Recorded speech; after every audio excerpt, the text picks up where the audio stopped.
नमस्कार दोस्तों, मैं हर्षद कुमार जोशी स्वागत करता हूं आपका हमारी YouTube चैनल HNK रिएक्शन में। दोस्तों, आजकल लोग, पूरी दुनिया के लोग दवाई पे जीते हैं और आपको पता है दवाई कितनी महंगी होती जाती रही है। हर रोज दवाई की कीमत बढ़ती जाती है और सामान्य लोगों को दवाई की कीमत देना बहुत मुश्किल हो जाता है। इसीलिए तो भारत सरकार ने आयुष्मान कार्ड योजना लॉन्च की है, जो गरीबों के लिए बहुत एक फायदा करने वाली स्कीम है। मैं भी खुद माँ कार्ड का ही इस्तेमाल करता हूँ, क्योंकि मुझे भी महंगी दवाई बहुत असर करती है। मेरी इनकम भी बहुत कम है और मैं महंगी दवा इस्तेमाल नहीं कर सकता, क्योंकि बहुत महंगी दवा होती है। और एक दूसरी दवाई है जेनरिक दवा। आपको पता है जेनरिक दवा और महंगी दवा में डिफरेंस क्या होता है? दोनों दवाई का असर एक ही होता है, लेकिन जेनरिक दवा बिल्कुल सस्ती होती है। जो स्टैंडर्ड दवा आपको 100 रुपये में मिलती है, वही जेनरिक दवा आपको सिर्फ 10 रुपये मिलते हैं। कैसे मिलती है, आइए इस वीडियो में हम देखते हैं। तो चलिए स्टार्ट करते हैं आज का ये नया वीडियो। जेनरिक और ब्रांडेड दवाओं में फर्क क्या होता है, क्या अंतर होता है? लेकिन एक जगह पर उसी बीमारी की दवा 1.5 रुपए में मिल रही है, वहीं दूसरी जगह पर 35 से 40 रुपए में।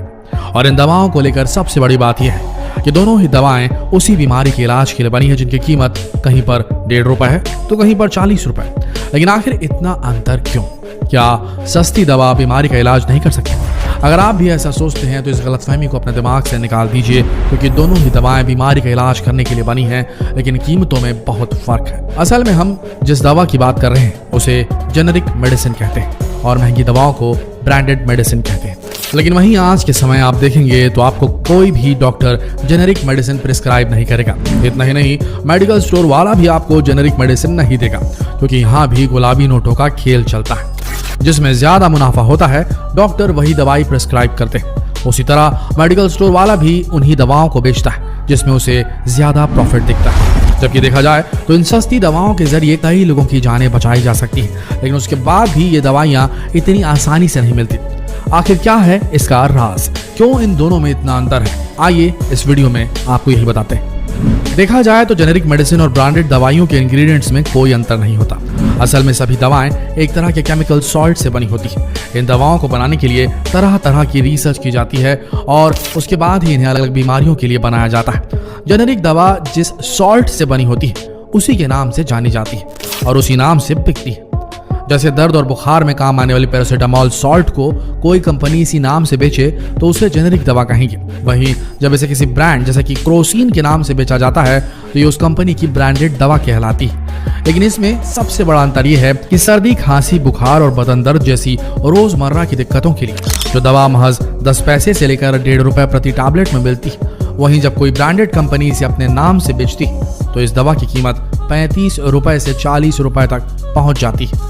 ऐसी कई जानलेवा बीमारियां हैं जिनकी जेनरिक मेडिसिन बहुत ही कम कीमतों में आती है, लेकिन जब यही दवाएं कोई ब्रांडेड कंपनी बनाती है, उस पर शोध करती है, रिसर्च करती है, तो उसे बनाने के बाद कंपनी उस पर 15 से 20 साल के लिए पेटेंट ले लेती है और फिर उस दवा को बेचने के लिए मेडिकल रिप्रेजेंटेटिव रखे जाते हैं, सेल्स पर्सनल रखे जाते हैं। इनकी मार्केटिंग पर अच्छा खासा पैसा खर्च किया जाता है और इसी वजह से ये दवाएं इतनी महंगी हो जाती है। लेकिन अगर यही दवाएं इन खतरनाक बीमारियों के लिए जेनरिक में उपलब्ध होती तो कहानी कुछ और ही होती। जैसे HIV की दवा टैनोफिविर या एफाविरेज की ब्रांडेड दवा का खर्च $2,500 यानी करीब $1,75,000 रुपए आता है, जबकि जेनरिक दवा में यही खर्च $12 यानी कि महज 840 रुपए महीने तक हो जाता है। सोचिए कितना बड़ा अंतर है। इसी तरह कैंसर के इलाज में इस्तेमाल होने वाली दवाओं की बात करें तो नोवार्टिस की कैंसर की दवा ग्लिवियो इमेटिनिब मिसालाइट का एक महीने का खर्च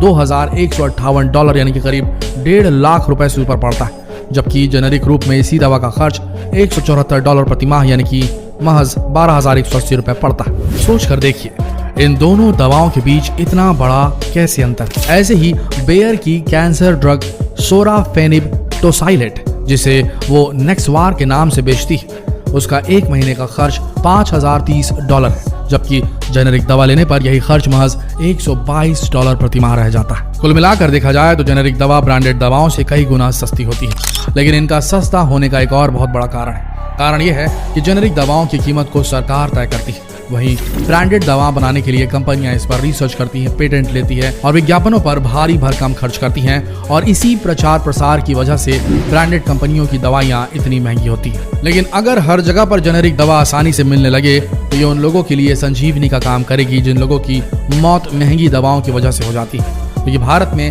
ऐसे कई लोग हैं जिनकी आर्थिक स्थिति ऐसी नहीं है कि वो अपनी बीमारी का इलाज के लिए इन ब्रांडेड दवाइयों का सेवन कर सके।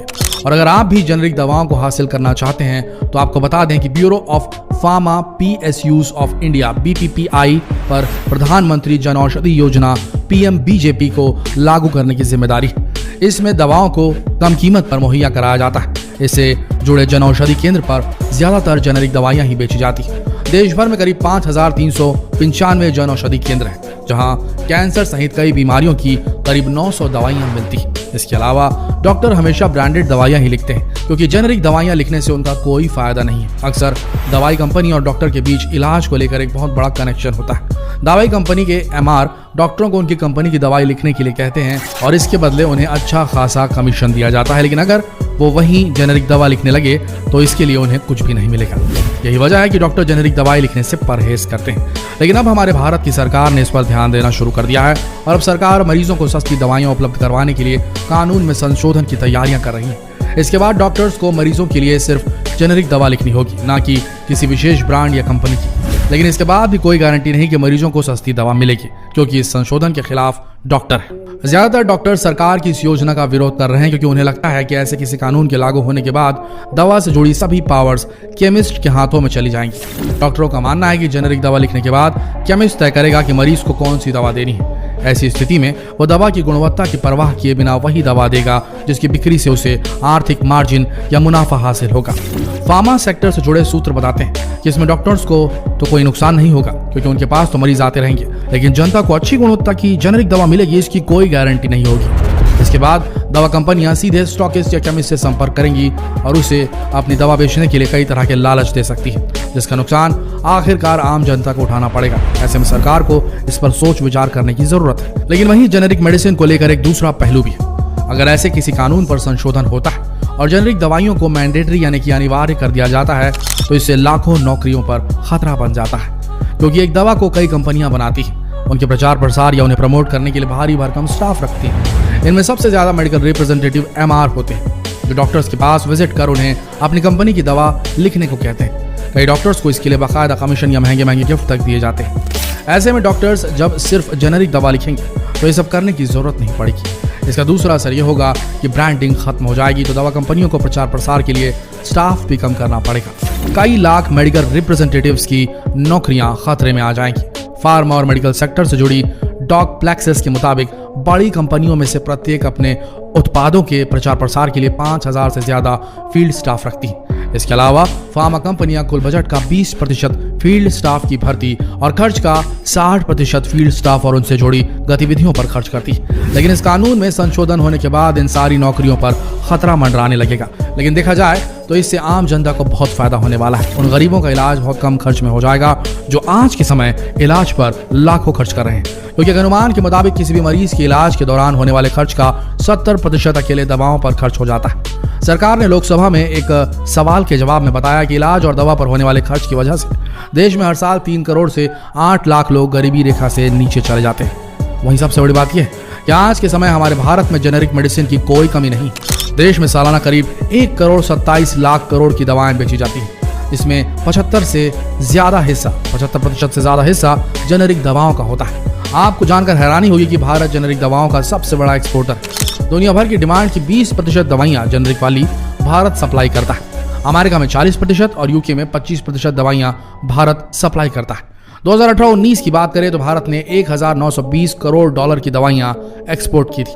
आज के समय भारत 30% दवा अमेरिका, 19% अफ्रीका और 16% दवा यूरोपीय देशों में एक्सपोर्ट करता है। इसी तरह दुनिया भर में कुल वैक्सीन डिमांड का 50% भारत से सप्लाई किया जाता है। दक्षिण अफ्रीका, रूस, ब्राजील, नाइजीरिया और जर्मनी में भी भारतीय दवाएं एक्सपोर्ट होती हैं। लेकिन इसके बाद भी भारत के डॉक्टर जेनेरिक दवाइयां लिखने से परहेज करते हैं और जब तक आप उनसे कहेंगे नहीं वो कभी आपको जेनेरिक मेडिसिन प्रिस्क्राइब नहीं करेंगे। इसलिए अगर आप अपने पैसे बचाना चाहते हैं तो डॉक्टर से इलाज करते वक्त जेनेरिक मेडिसिन ही प्रिस्क्राइब करवाइए और मेडिकल स्टोर में भी जेनेरिक मेडिसिन ही डिमांड कीजिए। इससे आपके पैसे बचेंगे।